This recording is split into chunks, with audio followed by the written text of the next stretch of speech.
Hello everyone, welcome to learner B. I am Shivani Chauhan. Half yearly का class 8 का maths का ये क्वेश्चन पेपर है प्रीवियस ईयर का। बहुत इंपॉर्टेंट क्वेश्चंस हैं, आपके एग्ज़ाम में रिपीट होने की इनकी बहुत संभावनाएं हैं। ध्यान से देखिएगा, पूरा सॉल्व किया हुआ है। सबसे पहले है additive identity for a rational number. Answer is 0, मतलब 2 है। आप 2 में क्या नंबर ऐड करें कि वो 2 का 2 ही रह जाए, तो वो है 0। आप 0 को किसी भी नंबर में ऐड कर दीजिए, वो नंबर वही का वही रह जाएगा। तो इसलिए एडिटिव आइडेंटिटी किसी भी रैशनल नंबर की होती है 0। नेक्स्ट आता है हमारे पास, if 6 is added to 3 times of a number. मतलब हमें क्या करना है, 6 ऐड करना है 3 टाइम ऑफ अ नंबर में। वो नंबर हम लोग मान लेते हैं कि भाई वो नंबर है x, उसमें हम क्या करेंगे 3। इफ़ 6 इज एडेड, 6 ऐड करेंगे to 3 times of a number, यानी कि उस नंबर को हमें 3 टाइम्स करना है, यानी कि उस नंबर की मल्टीप्लाई हमें 3 से करनी है और उसे 6 में ऐड कर देना है। तो नंबर आ रहा है हमारे पास 15।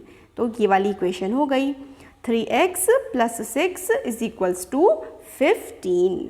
नेक्स्ट है, how many diagonals does a regular hexagon have. तो देखो, डायगोनल्स निकालने का फॉर्मूला किसी भी पॉलीगन का होता है n-3/2। अब हेक्सागन में कितने साइड्स होती हैं, 6 साइड्स होती हैं, और यहाँ पर n का मतलब है नंबर ऑफ साइड्स। तो साइड 6 होती है, तो हमने इस फॉर्मूला में वैल्यू पुट करी और हमारे पास आंसर आ गया 9, क्योंकि 6 साइड्स होती हैं। तो 6 - 3/2 हम करेंगे तो हमारे पास 9 आ जाएगा।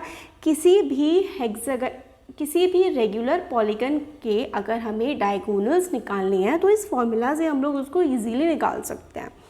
क्वेश्चन 4 है, to construct a quadrilateral we need to know 2 adjacent sides and 2 adjacent angles. हमें क्वाड्रिलेटरल बनाना है तो हमें उसकी अगल बगल वाली साइड्स और उन साइड्स के क्या एंगल्स बन रहे हैं उसकी हमें जानकारी होनी चाहिए।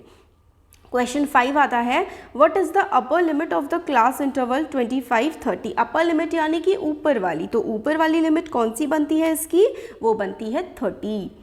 नेक्स्ट है, the square of which of the following number will be even.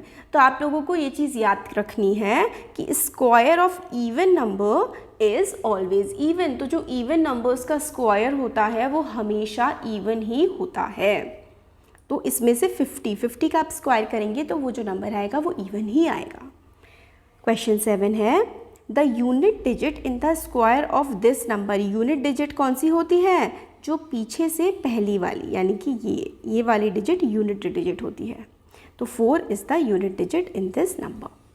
Question number 8 है, cube of an odd natural number. Odd natural number का क्यूब हमेशा ऑड ही आएगा। आप लोग कर लीजिए। 3 का क्यूब क्या आएगा, 3 का क्यूब 27 आएगा। 5 का क्यूब 125 आएगा। तो आप ऐसे करते जाएंगे, आपको ऑड नंबर का क्यूब हमेशा ऑड ही दिखाई पड़ेगा। क्वेश्चन 8 है, out of the 40 student in the class, यानी कि टोटल स्टूडेंट्स कितने हैं 40, उसमें से 25% ही पास हुए हैं। अब हमें बताना है कि कितने बच्चे पास हुए हैं। तो हम इस तरीके की चीज़ों को कैसे निकालते हैं कि भाई 25% ऑफ 40, यानी कि 40 में से सिर्फ 25% बच्चे पास हुए हैं, तो भाई कितने पास हुए होंगे, ये निकालने के लिए हम लोग, क्योंकि परसेंटेज है, उसको अपॉन में 100 कर देंगे, ऑफ की जगह मल्टीप्लाई और फिर 40। तो 25 4 × 100 और 4 10 × 40, यानी कि 10 बच्चे उस क्लास में पास हुए हैं। क्यों, क्योंकि भाई 25% ऑफ 40 हमें निकालना था। क्वेश्चन नंबर 10 है, if marked price of a book is ₹100। मतलब जो मार्क्ड प्राइस है उस किताब का वो 100 है। शॉपकीपर ने 25% का उस पर डिस्काउंट दे दिया है। What is the sales price of the book. मतलब कितने की उसने अब बेची होगी। मतलब जो कॉपी लिखी हुई है, आपने खरीदी है एक कॉपी, उस पर जो प्राइस लिखा है ना, वो लिखा है कि भाई ये तो 100 रुपये का है, बट 25% का डिस्काउंट दे दिया। तो 25% का डिस्काउंट दे दिया, इसका मतलब अब प्राइस क्या हो गया 75। आप क्या करेंगे, डिस्काउंट जो भी होता है उसको आप माइनस कर देते हो मार्क्ड प्राइस से, तो आंसर आ जाएगा 75 डायरेक्टली। अब वैसे निकालते कैसे हैं, तो इजी था, मैंने डायरेक्ट कर दिया। वैसे आप ऐसे निकालेंगे कि भाई 25% ऑफ 100 निकालेंगे। 25% ऑफ 100 क्या आएगा, 25 आएगा। अब इसको 100 में से माइनस कर देंगे तो 75 आ जाएगा। ये लंबा तरीका हो गया, सीधा तरीका था तो क्योंकि सिंपल सा तो आंसर 75 आ जाएगा। अब सेक्शन बी पे आते हैं। What is the additive inverse of 3/4? Additive inverse का मतलब होता है कि भाई जो नंबर है उसमें से हम क्या माइनस करें कि आंसर 0 आ जाए। तो भाई हर नंबर का एडिटिव इन्वर्स उस नंबर का माइनस ही होता है। जैसे 2 का एडिटिव इन्वर्स होगा -2, तो 3/4 का एडिटिव इन्वर्स क्या हो जाएगा, -3/4। अब इन इक्वेशंस को सॉल्व करना है तो देखो यहाँ पर मैंने सॉल्व किया हुआ है ऑलरेडी, तो मैं आपको इधर फिर से करके दिखा देती हूँ कि अगर x - 11 = 7 है तो सॉल्व करने का मतलब होता है कि आपको x की वैल्यू फाइंड आउट करनी है। तो वैल्यू फाइंड आउट करने के लिए आप x को अकेला छोड़ेंगे। ये -11 है तो इक्वल टू से दूसरी तरफ जाएगा तो ये प्लस का हो जाएगा और x की वैल्यू क्या आ जाएगी, x की वैल्यू हमारे पास 18 आ जाएगी। आगे समझ में। अब इसी तरीके से 7 + 8 = 9 है तो इस 8 को इक्वल टू से इस तरफ भेज दोगे आप, ये माइनस में चला जाएगा क्योंकि पहले प्लस का था, तो इक्वल टू से दूसरी तरफ जाके माइनस, तो z की वैल्यू आ जाएगी 1। अब देखते हैं question number 13। The angles of quadrilateral. एक क्वाड्रिलेटरल है, सपोज करो इस तरीके से क्वाड्रिलेटरल है, उसके जो एंगल्स हैं उनका रेशियो है 2:3, 5:8। अब हर एंगल का हमें मेजर बताना है। तो आप लोगों को ये याद रखना है कि sum of all the angles of a quadrilateral is 360 degree, यानी कि क्वाड्रिलेटरल के जितने भी एंगल्स होते हैं ना सबका सम 360 डिग्री होता है। तो आप इसको सॉल्व कैसे करोगे, ये देखो डिस्काउंट वाला ये 10 वाला क्वेश्चन ऐसे करके सॉल्व करा जाएगा, लंबा तरीका है उसको सॉल्व करने का जो बताया था ना। अब देखते हैं क्वेश्चन नंबर 13। तो भाई ये रेशियो दिया है इसी क्वाड्रिलेटरल का, तो हम क्या करेंगे कि एंगल जो भी है ना उसको हम x मान लेंगे। तो 2x + 3x + 5x + 8x = 360 degree. क्यों? क्योंकि ये जितने भी एंगल्स हैं सारे के सारे जो एंगल्स का आपके पास सम आएगा ना वो आएगा 360 डिग्री। ये प्रॉपर्टी होती है क्वाड्रिलेटरल की। फिर इन सबको जब आप ऐड करेंगे 5 + 3 + 2 + 8 ये आएगा 18। अब x की वैल्यू निकालने के लिए जो x के साथ होता है उसको इक्वल टू से दूसरी तरफ भेज देते हैं। तो 360/18 यानी कि x की वैल्यू आपके पास आ जाएगी 20।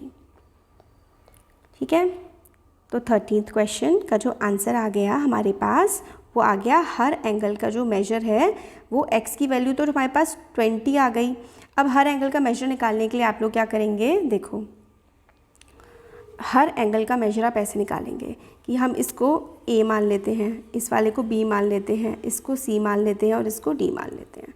तो a क्या हो जाएगा 2 × 20 यानी कि 40, b हो जाएगा 3 × 20 यानी कि 60, c हो जाएगा हमारे पास 5 × 20 यानी कि 100 और d हो जाएगा हमारे पास 8 × 20 यानी कि 160।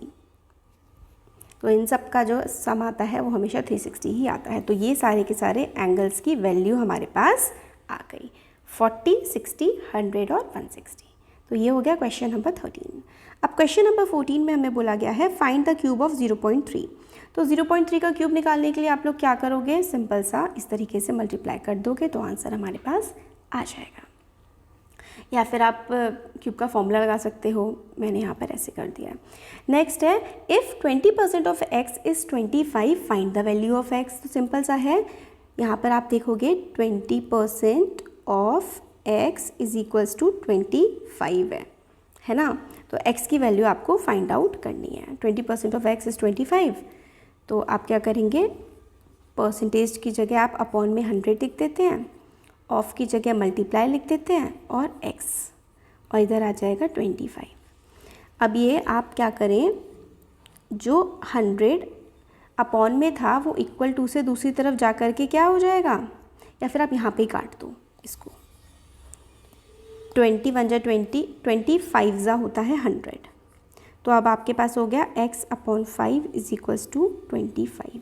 तो x की वैल्यू क्या आ जाएगी 25 × 5 यानी कि x की वैल्यू आ जाएगी 125। तो x की वैल्यू क्या आ गई, x की वैल्यू आ गई 125। ठीक हो गया बच्चों।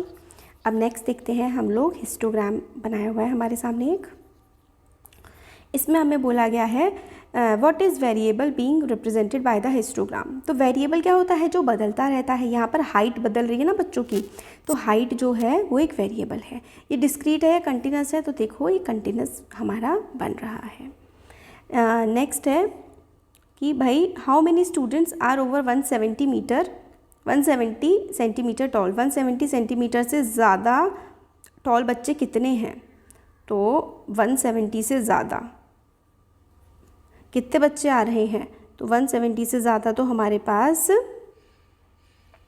देखो यहाँ से ये 9 बच्चे ये और 5 बच्चे ये 170 से ज़्यादा है ना, तो 9 + 5 यानी कि कितना हो गया 14 स्टूडेंट्स की जो हाइट है वो 170 से ज़्यादा यहाँ पर आ रही है।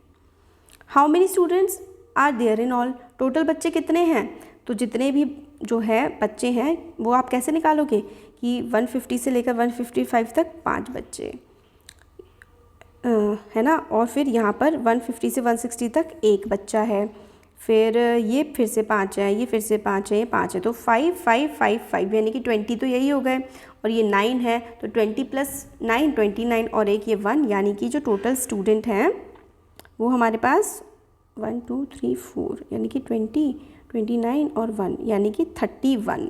तो 31 स्टूडेंट्स हमारे पास यहाँ पर आ रहे हैं। ठीक है,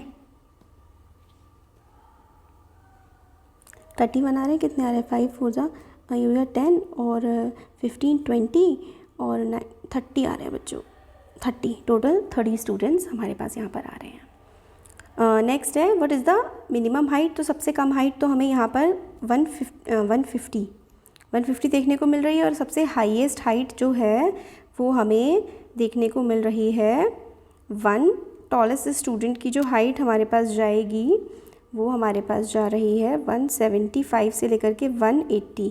तो 180 जो है वो minimum height possible of the tallest student. तो minimum height possible of tallest student है 175। क्यों, क्योंकि टॉलेस्ट हाइट तो कितनी हो सकती है 180 हो सकती है, और minimum height possible for tallest student है 175, क्योंकि ये वाले सबसे टॉल बच्चे हैं 175 से लेकर के 180 तक, और इसमें से मिनिमम इन टॉलेस्ट पूछा गया है तो 175 हो जाएगी minimum height possible for tallest students. ठीक है, और minimum highest height possible for shortest student हमें पूछी गई है, मिनिमम हाईएस्ट हाइट तो 150 हो जाएगी फॉर शॉर्टेस्ट। ठीक है, find 4 rational numbers between 1 and 3। तो 4 रैशनल नंबर्स बिटवीन 1 and 3। तो यहाँ पर देखो बच्चों, रैशनल नंबर निकालने के लिए ना हम लोगों को क्या करना होता है कि 4 हमें निकालने हैं, तो हम क्या करेंगे 1 और 3 है, इसको हम लोग ऊपर नीचे एक ही नंबर से मल्टीप्लाई डिवाइड कर देंगे। सपोज़ करो मैं 7 से कर रही हूँ, इसको मल्टीप्लाई आपको 4 निकाल लेना, तो 4 से बड़े नंबर से ही करना हमेशा, जैसे आप 5 से कर सकते हो, 6 से कर सकते हो, मैं चलो 7 से कर रही हूँ। ऊपर नीचे मल्टीप्लाई इसको भी, और ऊपर नीचे मैं मल्टीप्लाई इसको भी कर दूँगी, तो ये हो जाएगा मेरे पास। अब क्या हो जाएगा इधर वाला, ये हो जाएगा 7/7 है ना, और ये हो जाएगा 7 3 21/7। अब इनके बीच में मैं कितने सारे नंबर लिख सकती हूँ, है ना, ये 7/7, अब इसको मैं 8/7 लिख दूँ, 9/7, 10/7, 11/7, 12/7, कितने भी मैं लिख सकती हूँ अब इसमें। तो ये आप 4 नंबर 5 नंबर बता दीजिए कि ये हो जाएंगे नंबर्स बिटवीन 1 and 3। अब देखो, find the measure of each exterior angle of a regular polygon. तो आपको क्या करना है, मेजर निकालना है each exterior angle of a regular polygon का। तो ये आप लोगों को बताना है। क्वेश्चन नंबर 18 है। तो देखो क्वेश्चन नंबर 18 में हम लोगों को क्या है, हम लोगों को निकालना है क्वेश्चन नंबर 18 में हमें निकालना है exterior angle of a regular polygon. मैंने पता इतनी देर से वीडियो बना रही थी और मेरे को पता नहीं लगा था कि पॉज हो गई है, मैंने पूरा कंप्लीट कर दी थी, बट कोई बात नहीं, दोबारा से देख लेते हैं। हमें बताना है exterior angle of a regular polygon. इसका फॉर्मूला होता है ये, तो exterior angle of a regular polygon का फॉर्मूला होता है 360 degree upon number of sides. तो 360 डिग्री को आप जितनी भी साइड्स गिवन है उससे आप डिवाइड कर देंगे। तो यहाँ पर 9 साइड्स की बात करी गई है, तो 360 डिग्री अपॉन 9 कर देंगे तो आंसर हमारा 40 आ जाएगा। ठीक है, अब अगर 15 है तो आप 360 डिग्री अपॉन 15 कर देंगे एक्सटर्नल एंगल्स निकालने के लिए। ये फॉर्मूला होता है एक्सटर्नल एंगल्स निकालने का। एक्सटर्नल एंगल निकालने का जो फॉर्मूला हमारे पास आता है वो आता है 360 degree upon number of sides. ये होता है एक्सटर्नल एंगल्स को निकालने का फॉर्मूला। तो एक्सटर्नल एंगल्स आप लोग इस तरीके से निकाल सकते हैं। अब हमें बोला गया है find the square of the following numbers. तो ये जो फॉलोइंग नंबर्स हैं इनका स्क्वायर आप लोगों को निकालना है। तो स्क्वायर अगर आप लोगों को निकालना है तो आप लोगों को क्या करना होगा, देखो एक फॉर्मूला होता है a square plus B square plus 2ab, ये हमारा फॉर्मूला होता है, राइट। तो इसमें हम लोग क्या करते हैं, इसका मतलब होता है a प्लस बी का होल स्क्वायर। अब यहाँ पे स्क्वायर निकालना है, आप 32 इंटू 32 भी कर सकते हो इफ़ यू वांट, बट अगर हम लोगों को सही तरीके से करना है तो हम लोग कैसे करते हैं, ये देखो उसका तरीका होता है 32 को हम लिखेंगे 30 प्लस 2, 30 प्लस 2 का स्क्वायर हो जाएगा अगर हमें स्क्वायर निकालना है तो ये क्या हो गया, ये हमारे पास हो गया a प्लस बी का होल स्क्वायर, राइट। तो a की जगह अब आप इसका फॉर्मूला लिखेंगे तो आएगा a square plus B square plus 2ab। तो हम यहाँ पर लिखेंगे 30 का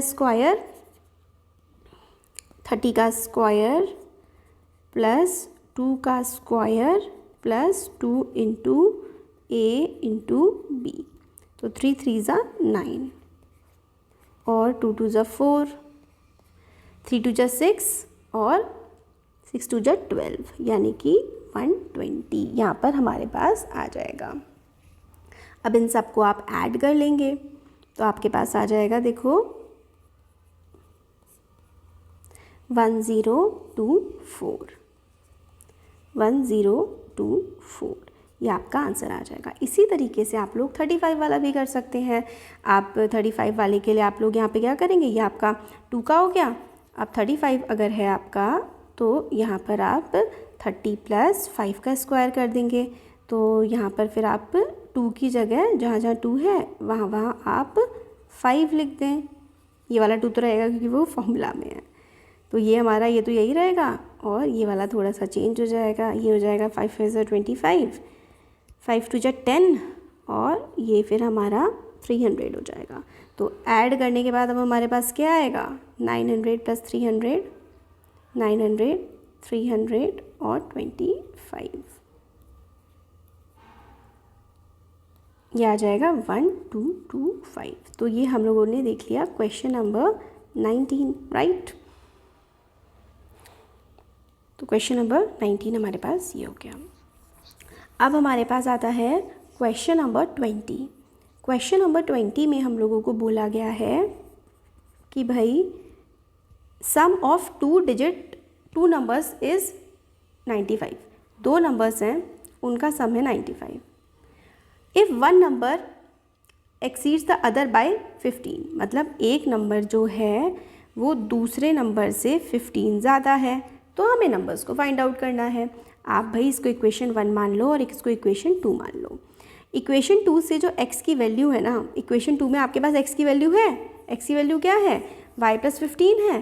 तो आप क्या करेंगे, इक्वेशन 2 में से y, यहाँ पर y की वैल्यू रख देंगे, मतलब x है ना, यहाँ पे x की वैल्यू क्या आ रही है, y प्लस 15 आ रही है, तो यहाँ पर x की जगह आप y प्लस 15 रख देंगे इक्वेशन 1 में। तो ये क्या हो जाएगा, 2y plus 15 is equals to 95। 2y आपके पास आ जाएगा 95 माइनस 15 यानी कि 80, और y क्या आ जाएगा 80/2 यानी कि 40। अब x की वैल्यू निकाल लो आप, तो x क्या आ जाएगा 40 प्लस 15 यानी कि 55, है ना, क्योंकि y की वैल्यू हमारे पास आ गई 40, तो 40 + 15 क्या होता है, 40 + 15 अगर आप करेंगे तो आपके पास 55 आ जाएगा। तो क्वेश्चन नंबर 20 हो गया। अब क्वेश्चन नंबर 21 जो है, इसमें हम लोग को क्या करना है, फ्रीक्वेंसी टेबल बनानी है इंटरवल्स की। तो फ्रीक्वेंसी टेबल हम लोग कैसे बनाते हैं, देखो, अगर हम लोगों को किसी भी नंबर की फ्रीक्वेंसी टेबल बनानी है तो हम लोगों को क्या करना पड़ेगा, सबसे पहले हम लोगों को फ्रीक्वेंसी ऐसे करके ऐसे इस तरीके से हम लोग बनाएंगे। यहाँ पे हम लोग लिखेंगे इसमें वेजेस और यहाँ पे लिखेंगे हम फ्रीक्वेंसी मतलब वो वही कितनी बार रिपीट हो रहा है।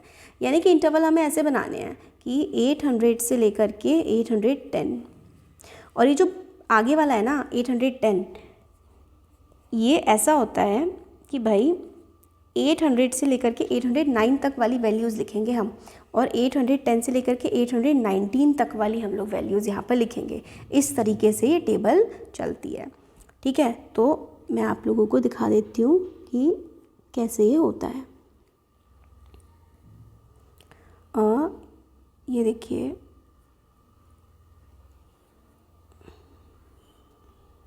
इसमें 2 स्क्रीन खुल जाती हैं इस तरीके से। मैं 2 स्क्रीन खोल देती हूँ यहाँ पर। तो ये आपको टैली मेरे ख्याल से समझ में आ गई होगी किस तरीके से फ्रीक्वेंसी टेबल बनती है। तो फ्रीक्वेंसी टेबल में ऊपर ऐसे करके यहाँ पर हम वेजेस लिख देंगे और यहाँ पे नंबर ऑफ़ वर्कर्स हमारे आ जाएंगे। तो इसमें क्या होगा कि हमें बोला गया है कि 800 से लेकर के 810 तक, है ना, ऐसे करके बनाना है, राइट। तो 800 से 810, फिर उसके बाद यहाँ पर देखो 810 से लेकर के 820, और फिर यहाँ पे जो भी रिपीटेशंस आ रहे हैं ना वो हम लोगों को लेने हैं। तो रिपीटेशंस कैसे आ रहे हैं, यहाँ पर देखो ज़रा कि 800 से 810 है, यानी कि 809 तक वाले हमें नंबर लेने हैं। तो ऊपर देखो कितनी बार आ रहा है, 800 से बड़ा बट 810 से छोटा। तो 800 से बड़ा बट 810 से छोटा 804 आ गया, है ना। और क्या आ गया यहाँ पे, 800 से बड़ा बट 810 से हमें छोटा ढूंढना है। तो 804 आ गया, 808 आ गया हमारे पास यहाँ पर, राइट, और 806 आ गया। तो यानी कि 3 यहाँ पर हो गए, ठीक है।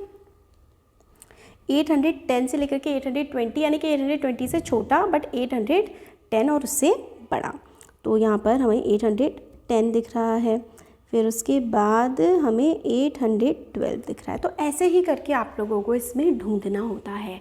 तो मैंने यहाँ पर पूरा का पूरा बनाया हुआ है। ऐसे अगर मैं आपको पूरा दिखाऊंगी तो काफ़ी सारा टाइम लग जाएगा। तो ये पूरा टेबल बन करके आता है। अब नेक्स्ट जो क्वेश्चन है, इसमें हमें बोला गया है find the smallest number by which the following number must be multiplied to obtain perfect cube. यानी कि आप लोगों को क्या निकालना है, आप लोगों को निकालना है परफेक्ट क्यूब, ठीक है, परफेक्ट क्यूब। तो परफेक्ट क्यूब निकालने का जो फॉर्मूला क्या होता है, बेसिकली हमें क्या करना होता है, परफेक्ट क्यूब कब होगा कोई नंबर। एग्जाम्पल के लिए अगर 3 है तो 3 एक परफेक्ट क्यूब है, यानी कि 3 का जो क्यूब है ना वो 27 है। यानी कि 27 क्या है, 27 एक परफेक्ट क्यूब है। क्यों 27 परफेक्ट क्यूब क्यों है, क्योंकि 27 को मैं 3 के क्यूब की फॉर्म में लिख सकती हूँ। यानी कि परफेक्ट क्यूब वो नंबर होंगे जिनको क्यूब की फॉर्म में लिखा जा सकेगा। अब क्या 243 को क्यूब की फॉर्म में आप लिख सकते हो, ये निकालने के लिए आप लोग फैक्टराइज कर लो इसको। तो 243 इसको आप फैक्टराइज करेंगे तो किससे कटेगा, 4 5 6 7 8। तो भाई ये 3 से तो पहले कटना है नहीं, तो ये किससे कटेगा, इसको आप लोग को आपको देखना पड़ेगा। तो यहाँ पे मैंने सॉल्व किया हुआ है कि भाई देखो इस तरीके से इसका फैक्टराइजेशन होगा। मतलब कैसे बनेगा ये, 243 को आप ऐसे लिख सकते हैं 3 × 3, है ना, इस फॉर्म में ये आएगा। तो देखो 3 8 = 24 और 3 1 = 3, राइट, और 3 3 = 9, तो अब 81 आ गया। तो अब 81 को आप लोग ऐसे काट सकते हो, 3 2 = 6 और 3 7 = 21, तो 3 9 = 27, 3 3 = 9, 3 1 = 3। तो अब देखो यहाँ पर जब आपने इसको ऐसे करके फैक्टराइज किया तो क्या बना ये 3 × 3 × 3, तो 3 तो 3 पेयर में आ गए, यानी कि 3 क्यूब आ गया। अब ये क्या हुआ 3 × 3, यानी कि 3 का स्क्वायर आ गया। अब देखो ये स्क्वायर में और एक क्यूब में है, हमें क्या चाहिए क्यूब में चाहिए सब। तो अगर आप इसको 343 को एक और 3 से मल्टीप्लाई कर दोगे तो ये परफेक्ट क्यूब बन जाएगा। बस यही तरीका होता है। होपफुली समझ में आया होगा कि भाई इसमें एक 3 से और मल्टीप्लाई कर देंगे तो 243 परफेक्ट क्यूब बन जाएगा। अब इसको आप लोग लेके चलते हैं 256 के टर्म्स में। अगर 256 है तो फिर कैसे होगा, तो देखो 256 अगर है तो 2 1 ज़ा 2, 2 3 ज़ा 2 2 ज़ा 4 और 2 8 ज़ा 16, 2 6 ज़ा 12 और 2 4 ज़ा 8, 2 3 ज़ा 6, 2 2 ज़ा 4, 2 1 ज़ा 2 और 2 6 ज़ा 12, 2 8 ज़ा 16 है ना, 2 2 ज़ा 4, 2 4 ज़ा 8, 2 ज़ा 4 और 2 1 ज़ा 2। कितने 2 आ गए, एक 3 ये पेयर बन गया, ये पेयर बन गया और एक ये 2 का ही बना है। तो ये हमारे पास आया है ऐसा। तो यहाँ पर एक 3 की है ना, तो यानी कि 2 से मल्टीप्लाई करोगे ना, क्योंकि एक और 2 से मल्टीप्लाई कर दोगे तो 2 का क्यूब बन जाएगा, तो ये हो जाएगा परफेक्ट क्यूब। फिर होपफुली समझ में आया होगा। यहाँ पर इस तरीके से मैंने पूरा लिखा हुआ है। अगर फर्स्ट वाला ये है, सेकंड वाला ऐसे करके ये है। अब नेक्स्ट जो है बहुत ज़्यादा इंपॉर्टेंट क्वेश्चन है भाई, बफल्लो वाला है। इसमें क्या है कि भाई एक मिल्कमैन है, उसने अपनी भैंस बेची है 2000 की। एक भैंस 2000 की बेची और दूसरी भी 2000 की बेची, यानी कि उसने 2 भैंसें बेची हैं 20,000 दोनों भैंसें उसने 20,000 ईच की भेजी हैं। तो आप क्या करेंगे और बताना, हमें बोला गया है क्वेश्चन में कि एक भैंस को बेचने पे तो उसको प्रॉफिट हो गया 5% का और दूसरी भैंस को बेचने में उसको लॉस हो गया है 10% का। तो भाई आप ऐसे लिखेंगे कि profit is equals to 5%। Profit कितना हुआ है, उसको 5% का हुआ है। तो पहले आप फर्स्ट बफेलो का निकाल देंगे, तो आप ये वाला फॉर्मूला लगाएंगे, ये CP is equals to 100/100 plus profit % into SP। तो 100/100